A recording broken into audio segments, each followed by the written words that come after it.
Hermanos, ¿cuántos han visto estos videos que sale alguien en el micrófono y dice preguntas sin respuestas?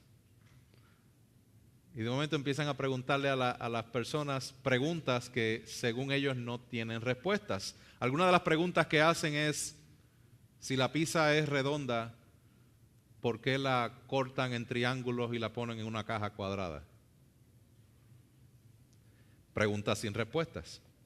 Otra pregunta que escuché decía, si el jabón se cae al piso, ¿se ensucia el jabón o se limpia el piso? Preguntas sin respuestas. Otra que había escuchado fue, ¿por qué la palabra abreviatura es tan larga? Y así sucesivamente. La idea de estos videos es resaltar preguntas que aparentemente no tienen respuestas. Lo que nosotros podríamos llamar preguntas existenciales. De esas preguntas que el ser humano muchas veces tiene, pero muchas veces no sabe cómo contestarlas. Aquí le voy a dar una que es muy común. ¿Cuál es el propósito de Dios para mi vida? O dicho de otra forma, ¿cuál es la voluntad de Dios para mi vida? En esa pregunta que vamos a basar todo el sermón de hoy. En 1 de Tesalonicenses capítulo 4, el apóstol Pablo nos recuerda que antes de nosotros pensar en estas preguntas existenciales y hacer preguntas específicas de dónde voy a trabajar, dónde voy a vivir, con quién me voy a casar y cómo voy a hacer esto o aquello, que nosotros podamos entender realmente lo que es la voluntad de Dios para nuestras vidas. La voluntad claramente revelada en las Escrituras para nuestras vidas. Entonces, ¿cuál es la voluntad de Dios para nuestras vidas? Nuestra santificación. Esto significa que más allá de los planes y de las cosas específicas que podamos coordinar nosotros en nuestras vidas, que nosotros sobre todas las cosas estemos persiguiendo la santidad, porque esa es la voluntad de Dios. Nosotros vamos a ver que el apóstol Pablo en este capítulo va a empezar a hacer una transición para que nosotros entendamos de que la voluntad de Dios para nuestras vidas es la santidad. ¿Y cómo se va a ver esa santidad en las diferentes áreas? Acompáñenme a 1 de Tesalonicenses 4. Título del sermón es, pregunta, ¿cuál es la voluntad de Dios para tu vida? ¿Cuál es la voluntad de Dios para tu vida? Y de manera clara y específica, como la misma Biblia lo expone, la voluntad de Dios es que abundemos en santidad. La voluntad de Dios para tu vida es que abundes en santidad. Permíteme traer un poco de contexto. Los versos que nosotros leímos, el capítulo 4, verso 1 y verso 2, sirven como una transición en la carta completa. Permítame traer este contexto antes de compartirle los diferentes puntos de lo que vamos a estar compartiendo. Así que, contexto. Nosotros vamos a ver en el verso 1, si lo pueden poner, verso 1 y verso 2, una exhortación en Cristo Jesús para los que están en Cristo Jesús.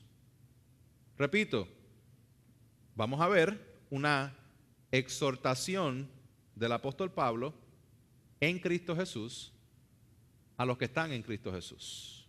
Vamos a leerlo nuevamente. Dice, por lo demás, hermanos, les rogamos y les exhortamos en el Señor Jesús que tal como han recibido de nosotros instrucciones acerca de la manera en que deben andar y agradar a Dios, como de hecho ya andan, así abunden en ello más y más, pues ustedes saben qué preceptos les dimos por autoridad del Señor Jesús. Cuando nosotros vemos la palabra, como el apóstol Pablo comunica, nosotros vamos a ver en las diferentes cartas que él escribe que él siempre se enfoca en resaltar la obra de Dios para luego de resaltar la obra de Dios, entonces decir cómo la iglesia debe reaccionar o cuál va a ser la respuesta de lo que es la obra del Señor. Lo vimos en Romanos. El año pasado predicamos Romanos y vimos cómo en los capítulos 1 al 11 Él explica el Evangelio en detalles y luego en el capítulo 12 comienza con un por tanto. Presente sus cuerpos como sacrificio vivo y empieza a dar una serie de mandatos de lo que deben hacer como respuesta al Evangelio. Lo mismo hace en la carta de Efesios, algo parecido Él hace también aquí en la carta de Tesalonicenses. Él habla acerca de el Evangelio. Él expresó ciertas cosas en esta carta, primero para defender su ministerio, para dar gloria al Señor y gracias por la iglesia en Tesalónica, porque era una iglesia ejemplar. Y también Él había dado razón de su ausencia. Eso es lo que vimos la semana pasada. Pero una vez Él explicó su ministerio, su ausencia, ahora Él va a ir al meollo del asunto. Él va a ir a la razón por la cual les está escribiendo. Capítulo 4 y 5 nos va a explicar lo que Pablo quiere comunicar y lo que él quiere ordenar a la iglesia en Tesalónica. Entonces, este es el patrón que nosotros vemos tanto en las cartas de Pablo como en nuestra vida cristiana. Nosotros no buscamos obedecer a Dios para ver si Dios nos acepta, para ver si Dios es agradado por nosotros. No, nosotros conocemos al Señor, nosotros vemos lo que Él hizo y entonces hay una demanda de ese evangelio. Así que vamos a ver, Pablo dice, rogamos, hay un ruego aquí de Pablo, dice, rogamos y les exhortamos en el Señor Jesús. Lo primero que debemos entender es que este ruego no viene con la autoridad de Pablo, viene con la autoridad misma del Señor Jesús. Y básicamente lo que les está diciendo es que ellos abunden más y más en las instrucciones que ellos recibieron de parte de Pablo, que venían de parte del Señor Jesús. Jesús tiene toda autoridad. Y Pablo les está recordando a ellos esto. Jesús mismo dijo, Mateo 28, 18, toda autoridad me ha sido dada en el cielo y en la tierra. Entonces, lo que Pablo va a estar ordenando, capítulo 4 y 5, viene con su autoridad apostólica, que viene de la autoridad misma del Señor Jesús.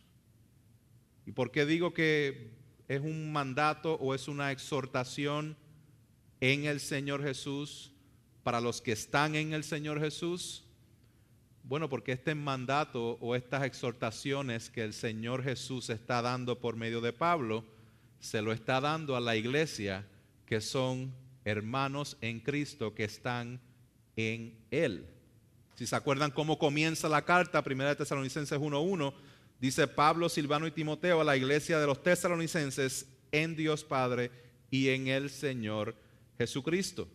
Entonces vemos una exhortación en la autoridad de Jesús para los que están en Jesús. Y esta es la exhortación, dice que tal como han recibido de nosotros instrucciones acerca de la manera en que deben andar y agradar a Dios. Hermanos, Pablo les había enseñado a los que están en Cristo y por la autoridad de Cristo cómo debían vivir y cómo debían agradar a Dios.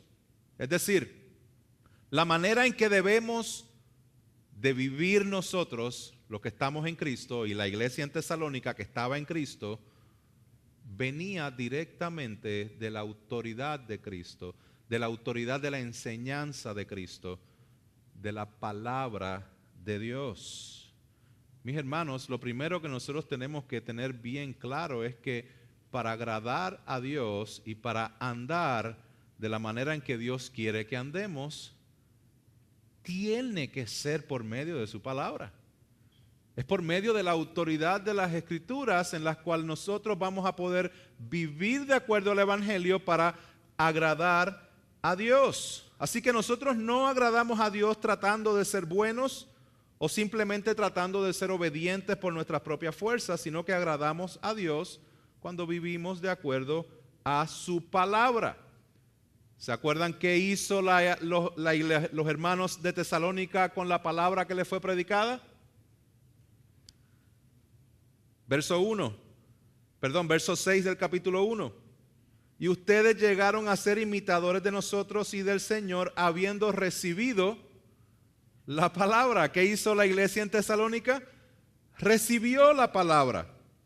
Lo vuelve y lo repite en el capítulo 2, verso 13. Dice: damos gracias a Dios de que cuando recibieron la palabra de Dios que oyeron de nosotros. Mis hermanos, es tremendo que escuchemos mensajes de la palabra. La pregunta es: ¿qué estamos haciendo con esos mensajes? ¿Qué estamos haciendo con la palabra de Dios? ¿La estamos recibiendo? La iglesia en Tesalónica la recibió y la aceptó, no como palabra de hombre, sino como palabra de Dios. Y Pablo reconoce eso. Pablo dice, como de hecho ya andan.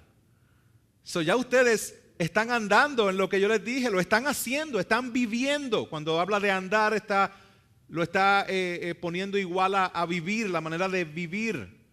Entonces, Pablo quiere decirles, sí, ustedes están haciéndolo bien, pero eso no termina ahí. Abunden más y más. Los hermanos en Tesalónica lo estaban haciendo bien. ¿Se acuerdan al principio que el apóstol Pablo dice: teniendo presente sin cesar delante de nuestro Dios y Padre su obra de fe, su trabajo de amor y su firmeza en la esperanza de nuestro Señor Jesús? Pablo va a exhortar a partir de aquí, en el resto de la carta, capítulo 4 y capítulo 5, a que ellos abunden más y más en la enseñanza por la autoridad de Jesús que ellos han recibido. Abunden más y más. Crezcan en este entendimiento de la palabra, poniéndolo en práctica. Ahora, aquí es cuando podemos escuchar los peros. Sí, pero. Los peros que muchas veces viven dentro de nosotros mismos. Crezcan en santidad mientras esperan la venida del Señor. Sí, pero. Yo sé lo que Jesús ha hecho por mí, pero ¿qué hago mientras espero? ¿Qué decisión tengo que tomar esta semana con respecto a esta situación? ¿Cómo respondo a las presiones culturales? Sí, espero al Señor, crezcamos en santidad, pero ¿cuál es la casa donde debo vivir? ¿Cuál es el trabajo que debo buscar? ¿Debo aceptar esta oferta? ¿Debo rechazar esta oferta? ¿Con quién me voy a casar? ¿Me debo casar? ¿Pero con quién? ¿Dónde voy a vivir? ¿Dónde voy a estudiar? ¿Dónde voy a invertir mi tiempo? ¿A qué me voy a dedicar? ¿Para qué Dios me ha puesto aquí en este lugar? Señor, ¿qué quieres que haga el resto de mi vida? ¿Qué quieres que haga con lo que me has dado? En palabras sencillas, Señor, ¿cuál es tu voluntad para mi vida mientras espero tu venida? Y aquí llegamos al punto número 1. Buenas noticias, mis hermanos. Solamente tengo un punto el día de hoy. Esa es la buena noticia. La no muy buena noticia es que ese punto tiene 3 partes. Entonces son 3 puntos, pero es uno. Punto número 1 es: ¿cuál es la voluntad de Dios para tu vida? Cuando vamos al verso 3,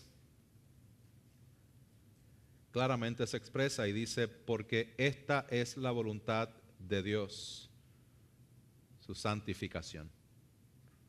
Su santificación. Es interesante que cuando pensamos en estas preguntas existenciales, la santificación de Dios muchas veces no está cerca en nuestro pensamiento. Mas sin embargo, Dios está diciendo: no, mi voluntad para tu vida es tu santificación. ¿Qué es la santidad? Cuando hablamos de algo santo, estamos hablando de algo separado, algo único. Dios es santo. Y Dios ha escogido y ha llamado a un pueblo para ser santos. Esto es lo que vemos y estudiamos hace poco, ¿se acuerdan en Levítico? Levítico 11, 44, 19, 2, donde dice, porque yo soy el Señor su Dios, por tanto conságrense y sean santos porque yo soy santo. Esto lo confirma el apóstol Pedro, cuando él dice en 1 de Pedro 1, sino que así como aquel que los llamó es santo, así también sean ustedes santos en todas su manera de vivir, porque escrito está, sean santos porque yo soy santos. El Señor escoge un pueblo para que sean santos para su gloria. Esto es lo que Pablo dice en Efesios 1:4. Él dice, porque Dios nos escogió en Cristo antes de la fundación del mundo. ¿Para qué? Para que fuéramos santos y sin mancha delante de Él. Dios nos escoge, Dios nos llama, Dios nos justifica, y esto se manifiesta cuando nosotros venimos a Él en arrepentimiento y fe. En otras palabras, como la iglesia de Tesalónica, cuando recibimos su palabra. Cuando recibimos su palabra. Y es ahí cuando Dios comienza un proceso en nuestras vidas de santificación. De santificación. La santificación es un proceso que comienza en el momento en que vienes a vida en Cristo, en el momento en que eres justificado, y concluye cuando das tu último suspiro. Tú estás en Cristo el día de hoy, Dios te está santificando. Eres santo en Cristo y te estás santificando al mismo tiempo. Así que la santificación es un proceso de Dios en nuestras vidas. Hermanos, la santidad proviene de Dios. No lo busques fuera de Él. No lo busques en otros lados. No lo busques ni aún dentro de ti. La santidad proviene de Dios. Quiero que veamos el verso 3 al 8. 3 al 8. Y aquí vemos en el verso 3, voy a apuntar el verso 3, el 7 y el 8 para que vean que la santidad proviene de Dios. Porque esta es la voluntad de Dios, su santificación. Pregunta, ¿de quién es la voluntad esta de ser santos? De Dios, esa es la voluntad de Dios. Lo sabemos porque ninguno de nosotros tiene la capacidad para decir, ay, mi voluntad, mi propósito, lo que yo quiero hacer es ser santo. Esto no viene de nosotros, no es idea tuya, es idea de Dios. Es la voluntad de Él para nuestras vidas que seamos santos. ¿Ok? Verso 7 dice, porque Dios no nos llamó a impureza, sino a santificación. ¿A qué nos llama Dios? ¿Cuál es la voluntad de Dios? La santificación. Su voluntad es la santificación. Su llamado para nosotros es la santificación. En el verso 8 dice, por tanto, el que rechaza esto, no rechaza a un hombre, sino al Dios que les da a ustedes su Espíritu Santo. Interesante. Veamos que la santidad proviene de Dios porque es su voluntad, porque es su llamado y porque nos da a su Espíritu Santo. Para que por medio de su Espíritu Santo nosotros seamos santos. Por eso Pablo terminó el capítulo 3 de esta carta diciéndole a la iglesia de Tesalónica que él oraba por ellos para que Dios, dice, para que el Señor los haga crecer, verso 12 del capítulo 3, para que el Señor los haga crecer y abundar en amor unos con otros y para con todos, como también nosotros lo hacemos para con ustedes, a fin de que Él afirme sus corazones irreprensibles en santidad delante de nuestro Dios, para que Él afirme sus corazones irreprensibles en santidad. Entonces, la santidad proviene del Señor, mas sin embargo, significa que la santidad Dios la produce en nosotros sin nosotros tener nada que ver con ello. De ninguna manera. Dios nos ordena que seamos santos. Me gusta cómo lo explica el teólogo Ligon Duncan. Él dice así: la voluntad de Dios para tu vida es la santidad. El llamado de Dios para tu vida es la santidad. Y el regalo de Dios para tu vida es su Espíritu Santo, quien te permite crecer en santidad. Por tanto, la santidad significa crecer en piedad, vivir de manera justa y morir al pecado cada vez más y más. Y esto es algo que tú logras por lo que Dios está obrando en ti. Dios nos llama a ser santos y debemos perseguir la santidad, debemos abundar en santidad, pero entendiendo que esto proviene del Señor, es la voluntad de Dios para nuestras vidas. El orden es importante, no nos salgamos del orden. La voluntad de Dios para nuestra vida es la santidad. La pregunta es, ¿y cómo crecemos en santidad? Bueno, el apóstol Pablo va a tocar varios temas bien relevantes aquí en el capítulo 4.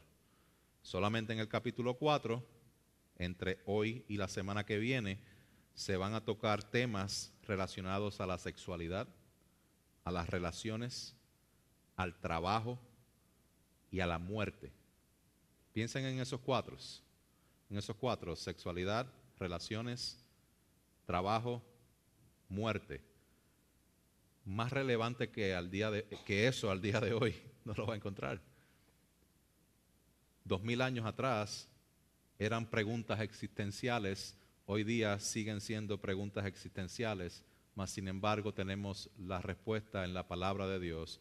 Dios demanda santidad en estas áreas. Dios quiere que seamos santos, esa es su voluntad. Y aquí voy al punto número 1, punto 1.1. Punto 1.1, santidad en la vida privada. ¿Cómo Dios quiere que seas santo? ¿Cómo vas a crecer en esta santidad? Primer tema que Pablo trae es la pureza sexual, la vida privada en la sexualidad. Vamos a verlo. Verso 3. Porque esta es la voluntad de Dios, su santificación, es decir, que se abstengan de inmoralidad sexual. Permíteme traer un poquito de contexto con respecto a la ciudad de Tesalónica. Tesalónica era una ciudad portuaria, era una ciudad de comercio donde habían muchas personas de diferentes lugares. Lo que dominaba en aquel tiempo era la influencia de los griegos, pero quien dominaba era Roma. Por eso a ellos le llamamos la cultura greco-romana, la cultura de Grecia, Roma, toda mezclada ahí. ¿Y cómo era esta cultura? Era una cultura completamente politeísta, tenían muchos dioses y daban culto a dioses que parte de sus cultos a estos dioses involucraban ritos sexuales. La moral sexual greco-romana, o de ese lugar, Grecia, o la influencia de Grecia con la influencia romana, en esa cultura no era tanto la poligamia, el decir tengo 3, 5 esposas.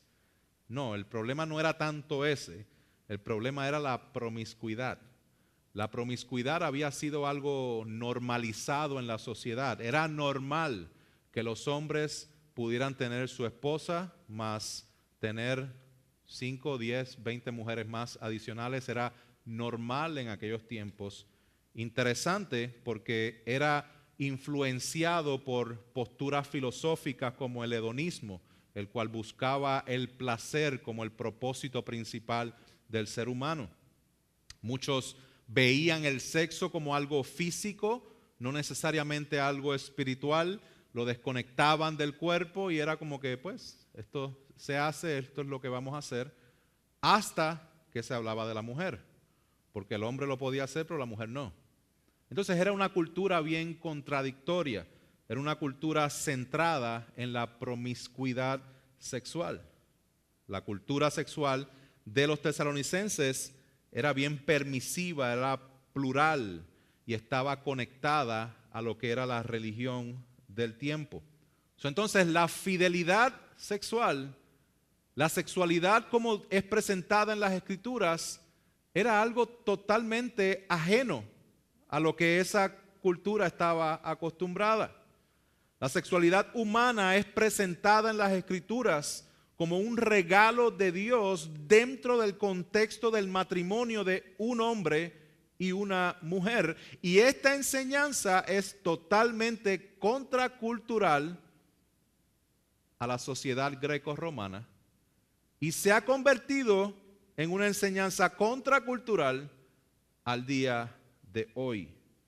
Eso era verdad 2000 años atrás, es verdad el día de hoy.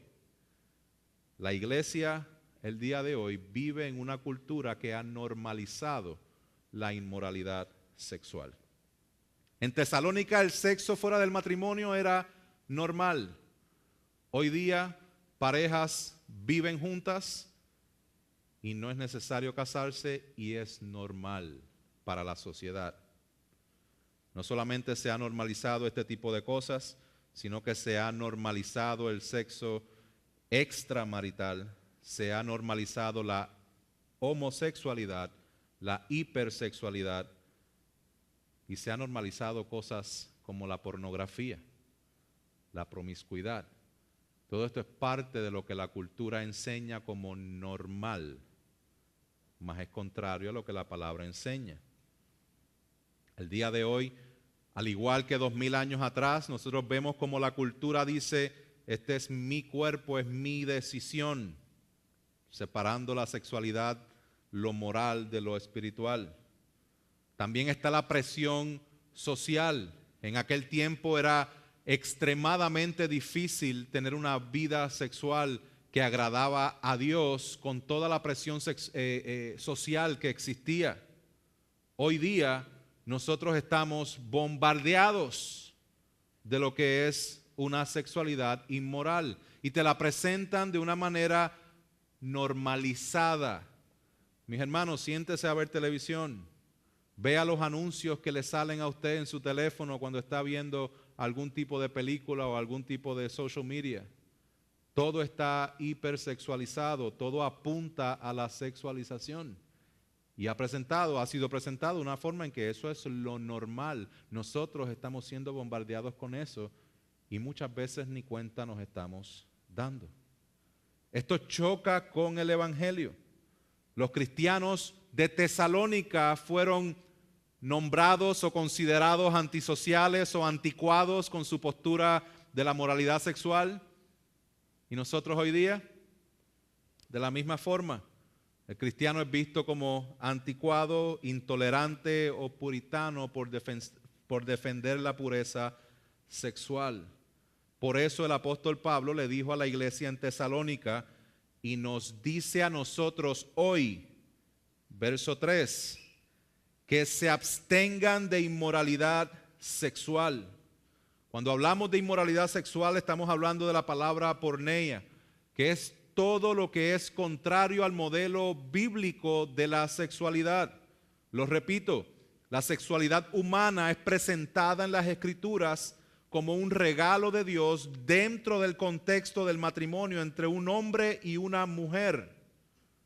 Es decir, toda sexualidad que esté fuera de este parámetro del matrimonio de un hombre y una mujer, Pablo dice, es inmoral, absténganse de eso.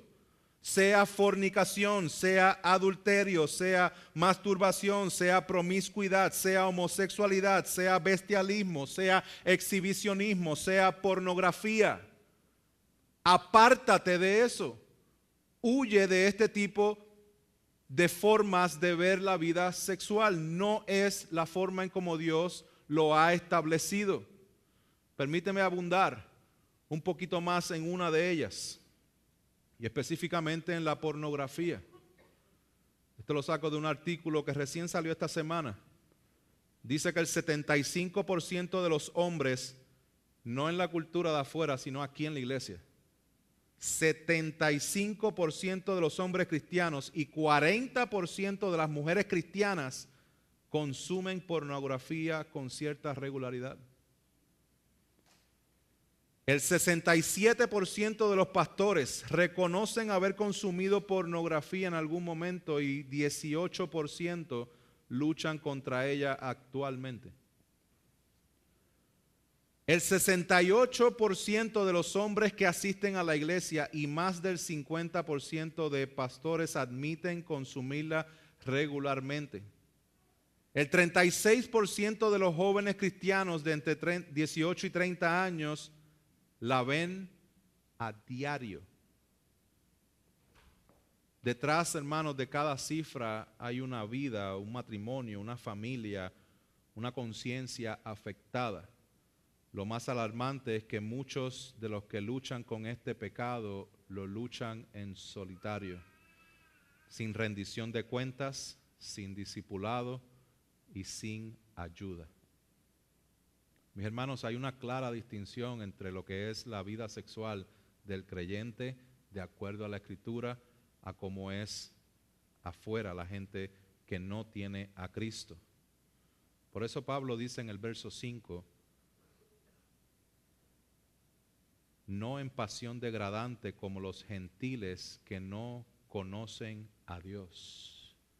Nuestra vida sexual debe reflejar el hecho de que Dios ha enviado a su Hijo unigénito para vencer el pecado y a la muerte, y nosotros tenemos victoria sobre toda raíz y todo pecado sexual que esté en nuestra vida, sea algo que tú estés cometiendo o algo que hayan cometido en contra de ti. El pecado sexual afecta todas las relaciones. Todas las relaciones. En primer lugar, es un pecado contra ti. La palabra dice en 1 Corintios 6:18, huyan de la fornicación. Aquí usa la palabra porneia, que es la misma que está utilizando en Tesalonicenses. Todos los demás pecados que un hombre comete están fuera del cuerpo, pero el fornicario peca contra su propio cuerpo. Eso te afecta. Cuando estás practicando conducta sexual inmoral, te afecta en tu relación con Dios. Interesante escuchando el testimonio de un pastor que decía, había un muchacho que estaba bien cercano, activo en la iglesia, bien encendido por el Señor, y de momento va a la universidad y empieza poco a poco a apagarse. Tenía una novia en ese tiempo y él me dice, o le decía, él contando en su testimonio, me dijo un día, pastor, yo no sé si creo en Dios. Y él, la imagen que tenía del muchacho era el muchacho que estaba sirviendo al Señor, animado por servir al Señor y todo esto. Y la pregunta inmediata del pastor fue, te estás acostando con tu novia, ¿verdad? Dice que el muchacho se puso pálido y le dijo que sí. Le afectó y le distorsionó completamente su visión de Dios. El pecado sexual afecta tu relación con Dios, la enfría, la distorsiona. No solamente te afecta a ti, afecta al prójimo. Dice el verso 6, que nadie peque ni defraude a su hermano en este asunto. Cuando nosotros fallamos, cuando nosotros pecamos sexualmente, puedes estar seguro que es como tirarle un tiro al barco y se va a hundir todos los que están alrededor tuyo dentro de ese barco. Va a afectar, va a dañar relaciones y muchas veces va a destruir relaciones. Si no fuera suficiente pecar contra ti, pecar contra el prójimo, estás pecando contra Dios. Mira lo que dice el verso 6 al 8. Dice, porque el Señor es el vengador en todas estas cosas, como también antes les dijimos y les advertimos solemnemente, porque Dios no nos ha llamado a impureza, sino a santificación. Por tanto, el que rechaza esto, no rechaza a un hombre, sino al Dios que les da a ustedes su Espíritu Santo. Por tanto, hermanos, Pablo nos exhorta a que nos abstengamos de la inmoralidad sexual. Esa es la voluntad de Dios. También nos exhorta a que cada uno de nosotros sepamos cómo poseer su propio vaso. Este es el verso 4. Cómo poseer su propio vaso en santificación y honor. Se cree que cuando él habla de de poseer su propio vaso, está haciendo una referencia a los hombres. El vaso va a ser su esposa. De que los hombres guarden y amen a su esposa, que la honren, que la santifiquen, que la amen, como Cristo amó a la iglesia. No vivan su sexualidad como los gentiles que no conocen a Dios. Que nadie peque ni defraude a su hermano en este asunto. Y déjame hacer un llamado específico. Si tú dices ser cristiano, pero vives practicando la inmoralidad sexual sin ningún tipo de remordimiento, es importante que sepas esto.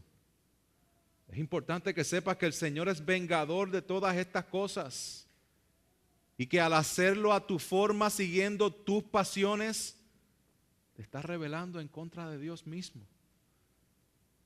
Rechazar la enseñanza de Dios con respecto a la sexualidad es rechazar a Dios, es rechazar su Espíritu Santo y es rechazar la obra redentora de Cristo. Al mismo tiempo, si hoy estás luchando con algún pecado sexual, quiero que sepas que hay esperanza en Cristo.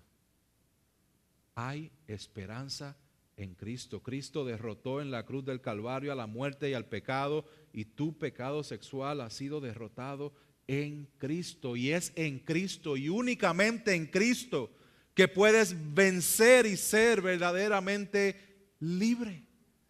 Esto es lo que Pablo le dice a los corintios en 1 de Corintios 6:11. Él dice: y esto eran algunos de ustedes, pero fueron lavados, pero fueron santificados, pero fueron justificados en el nombre del Señor Jesucristo y en el Espíritu de nuestro Dios. Si estás luchando con algún pecado sexual, yo te ruego a que tú compartas tu lucha con un hermano piadoso.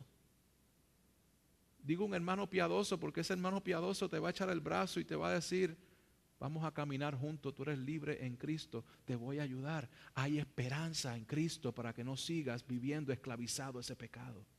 Comparte tu lucha. Rinde cuentas y saca a la luz ese pecado, porque si no lo sacas a la luz, como quiera va a salir a la luz. Mientras ese pecado permanezca oculto, continuará dominándote. Exponlo, sácalo a la luz. Dios quiere limpiarte, Dios quiere perdonarte, Dios quiere que confíes en Él con tu sexualidad. Confía en el Señor con tu sexualidad. La voluntad de Dios para tu vida es la santidad sexual. Como enseñaba el hermano hace una semana, Dios es bueno. Si esta es la voluntad de Dios para tu vida, la santidad sexual, es porque te conviene. Es porque es bueno. Es porque vas a experimentar el verdadero regalo en Cristo Jesús, no en tus pasiones. La primera parte es la santidad en la vida sexual. La segunda parte es la santidad en las relaciones. En las relaciones. Verso 9. Verso 9 dice: pero en cuanto al amor fraternal, no tienen necesidad de que nadie les escriba. Acuérdense que Pablo está ahora transicionando a los mandatos que él le va a dar a esta iglesia en Tesalónica. Y les habla acerca de que abunden más y más en la enseñanza, que crezcan en esa santidad. Comienza exponiendo la vida sexual. Y ahora el verso 9 transiciona a las relaciones unos con otros. Dice el verso 9: pero en cuanto al amor fraternal, no tienen necesidad que nadie les escriba. El amor fraternal o el fileo, o lo que llamamos la palabra Filadelfia, es un amor de familia, pero específicamente en el contexto cristiano es un amor entre hermanos que están en Cristo. Y Pablo dice: no tienen necesidad que nadie les escriba. ¿Por qué? Porque ustedes mismos han sido enseñados por Dios a amarse unos a otros. Esto es hermoso, hermanos. Dios mismo ha mostrado cómo los tesalonicenses y cómo la iglesia hoy día debe amarse. La pregunta es: ¿cómo Dios enseña? cómo debemos amarnos. En primer lugar, Cristo. Cristo.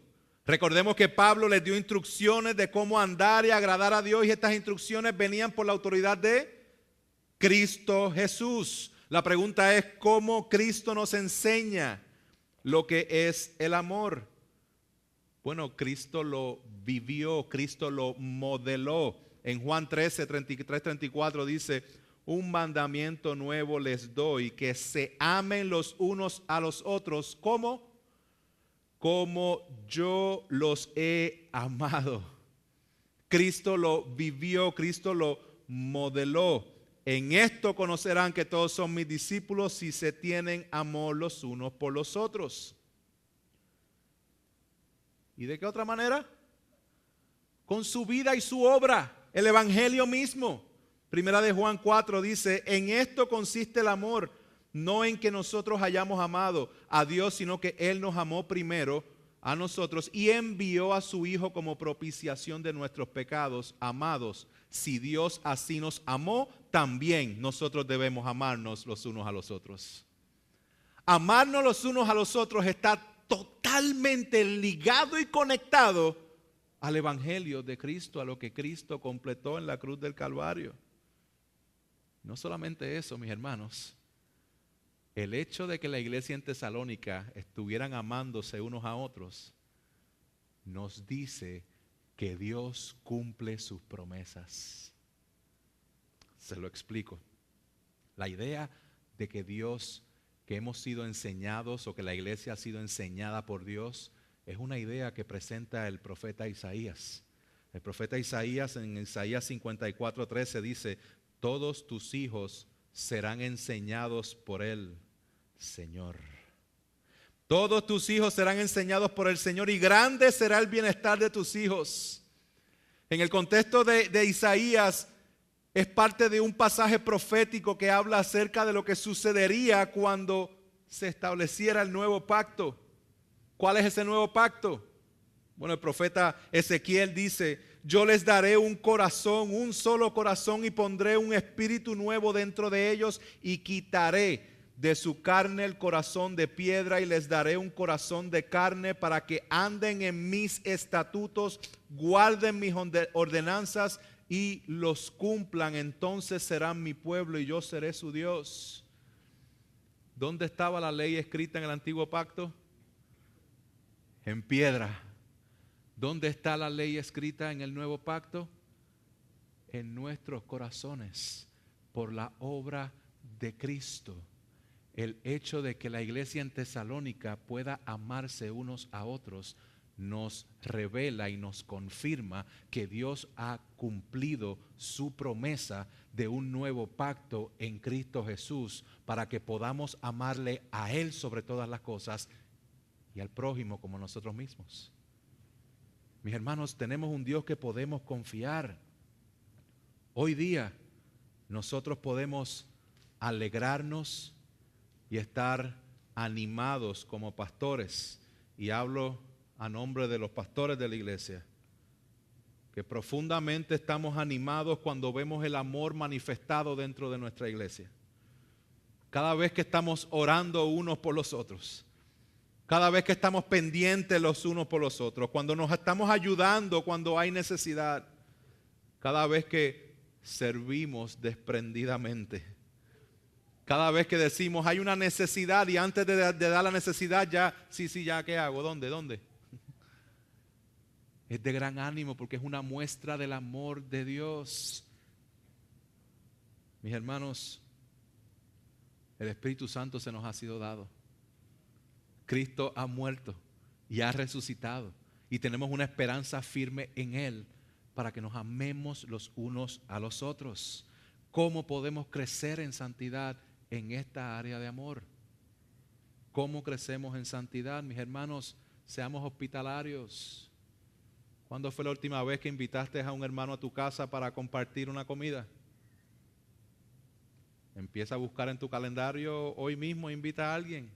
Sé hospitalario. Ora por los hermanos. Hermanos, los miércoles en la noche venga, porque muchos hermanos comparten sus peticiones de oración y usted puede tomar notas, y cuando se va el miércoles a su casa y el resto de la semana puede seguir orando por esas peticiones, y después puede dar seguimiento y decir: hermanito, estuve orando por ti por lo que pediste el miércoles, ¿cómo va todo? De esa manera podemos crecer. Ahorita, hace un rato en la oración pastoral, oré por varios hermanos que están enfermos. Estos hermanos que están enfermos, sus enfermedades no son contagiosas. Visítenlos, llámenlos, estén pendientes de ellos, porque ellos quisieran estar aquí. Así nosotros aumentamos y crecemos en la santidad, amándonos unos a otros. Lee la palabra con aquel que está desanimado. Anima al que está débil. Camina con el que se está deteniendo, etcétera, etcétera. Que podamos crecer en santidad. Mira el verso 10, porque en verdad lo practican con todos los hermanos que están en Macedonia, pero le instamos, hermanos, que abunden en ello más y más. En otras palabras, si lo estás haciendo, abunda más y más. Sigue creciendo en la manera de amar a los hermanos. Abunda cada día más y más en amor. No solamente con los hermanos dentro de la iglesia, sino también maneja tu vida de una manera que es honrosa para los de afuera. Aquí vamos al último punto. Santidad en la vida sexual, santidad en las relaciones y santidad en tu vida cotidiana, en tu día a día, en tu todos los días. Verso 11 dice: y a que tengan por ambición el llevar una vida tranquila y se ocupen de sus propios asuntos y trabajen con sus manos tal como les hemos mandado. Escucha bien, Dios demanda que crezcamos en santidad en nuestra vida cotidiana. Interesante, Pablo dice que tengan por ambición. Muchas veces cuando hablamos de ambición rápidamente pensamos en dinero, en poder, en posiciones. Mira la manera en que Pablo utiliza la palabra ambición. Que esta sea nuestra ambición, iglesia. Número 1, tener una vida tranquila. Crecer en santidad significa que vamos a vivir una vida tranquila, evitando controversias innecesarias, pasando desapercibidos. Hermanos, no debemos ser personas que están buscando ser el foco de atención en todo momento. En un mundo donde lo que importa es irse viral o ser un influencer, Dios nos llama a que vivamos la vida tranquilos y pasemos por desapercibidos. Hermanos, este universo no gira alrededor nuestro. Este mundo no gira alrededor nuestro. No somos la última Coca-Cola del desierto. Cristo es el centro de todas las cosas. Como dijo un teólogo en cierta ocasión, predica el evangelio, muere y se ha olvidado. Esto no se trata de nosotros, hermanos. Cristo es el centro. Por lo tanto, ten la ambición de que tu vida resalte a Cristo y que no te resaltes a ti mismo. Vive una vida tranquila. Número 2, la ambición. Pablo dice, ten esta ambición, ocúpate de lo tuyo. Ocúpate de lo tuyo. No estés pendiente a la vida de los demás si no te estás ocupando de la tuya. Es decir, no busques sacar la paja del ojo del hermano cuando tienes una viga en tu propio ojo. Que nuestras palabras y nuestras acciones sirvan de motivación a los hermanos, de ánimo, no para ponerlo abajo. Hermanos, quiero ser honesto en esta parte y déjame quitar esa frase porque como si no hubiera sido honesto en lo demás. Quiero resaltar la honestidad en esta parte. Y es que hay veces que como hermanos en Cristo decimos unos comentarios que terminamos tirando al piso al hermano. El hermano tiene ciertas luchas y en vez de animarlo, decimos cosas que terminan desanimando al hermano. Seamos bien cuidadosos con las cosas que nosotros decimos. Pregúntate, ¿esto va a ser de edificación al hermano? lo que voy a compartir va a ser de bendición para él o para ella. Y si no edifica, ¿por qué tienes que compartirlo? ¿Por qué? Hermanos, hay personas que no son muy consistentes en venir a la iglesia. ¿Cómo le podemos decir a una persona que no es consistente en venir a la iglesia en amor que venga a la iglesia? Es un reto, porque a veces quisiéramos, hermano, ya no siga faltando a la iglesia, ven a la iglesia, porque te estás perdiendo de la bendición. Dios quiere que crezcas y te estás perdiendo de tu crecimiento espiritual por medio de los hermanos de la iglesia, de la palabra de Dios. Y hay veces en que nuestra única relación con los hermanos que están inconsistentes es únicamente para decirles, ¿no estás viniendo?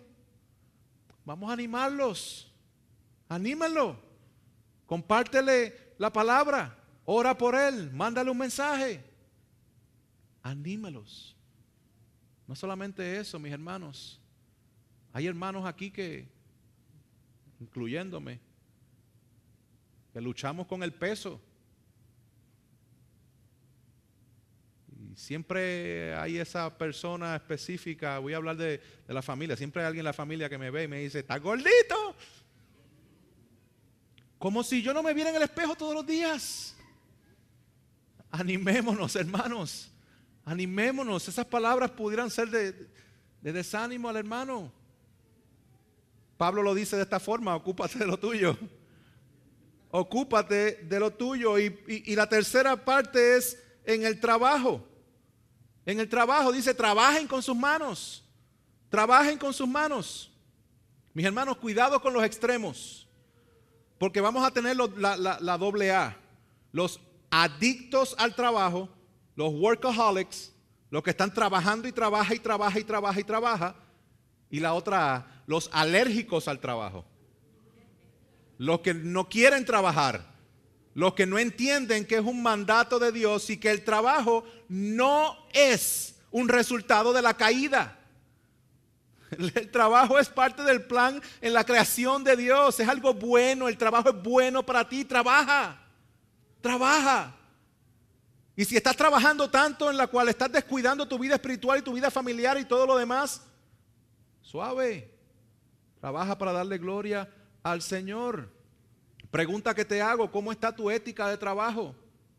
En tu trabajo la gente puede decir, ese tipo, como trabaja, es cristiano. Porque es que la manera en que trabaja refleja que él tiene algo que nosotros no tenemos.